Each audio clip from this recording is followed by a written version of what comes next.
सकाळपासूनच काय खावं ह्यावर प्रश्नचिन्ह होते. सगळंच खावंसं वाटत होतं आणि काहीच नको असंही होत होतं. मक्याच्या कणसाचे दाणे खाल्ले, थोडं टेम्पटिंग वाटलं. माझ्या मैत्रिणीने दुपारी तिच्यासोबत जेवणासाठी आग्रह केला, पण माझ्या इतर कामांमुळे मी तिला नको म्हणाले. मग बहिणीकडे गेले, तिनेही आग्रह केला, पण तिच्याकडे जेवणाला उशीर होता. मग तिच्याकडे पाकातली पुरी, साधी पुरी आणि चिवडा ह्यावर ताव मारला आणि मन तृप्त झाले.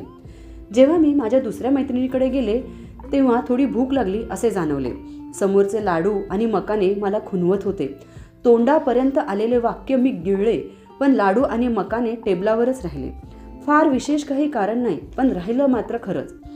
गाडीत बसल्यावर मनात विचार चालू झाला. तिकडे श्रीसुक्त झाल्यावर चहा कॉफी घेऊ आणि मग वाघोलीकडे निघू. आणि आता कसे म्हणू ह्याचे डोक्यात विचार सुरू होते. अचानक सोबतच्या काकूंनी लाडू काढले आणि म्हणाले, घ्या ग, तुम्हाला उपवास आहे ना, खा. माझे तर चक्क डोळेच चमकले, कारण की ह्यांना कसं कळलं माझ्या पोटातलं आणि मनातलं. मी त्यांना म्हटलं, द्या हो काकू, मला तर भूक लागलेली आहे. ह्यावर काकूंचं एक उत्तर आलं. म्हणाल्या की अगं, मला सुट्टे पैसे हवे होते म्हणून मी खाली उतरल्यावर लाडू घेतले. मग तर हाशाच पिकला. निमित्त काही का असेना माझ्या पोटाला आधार मिळाला आणि काकूंचं अन्नदान सत्पात्री झालं. तो योगच त्या दिवशी होता. नमस्कार. प्राजक्ता कुलकर्णी.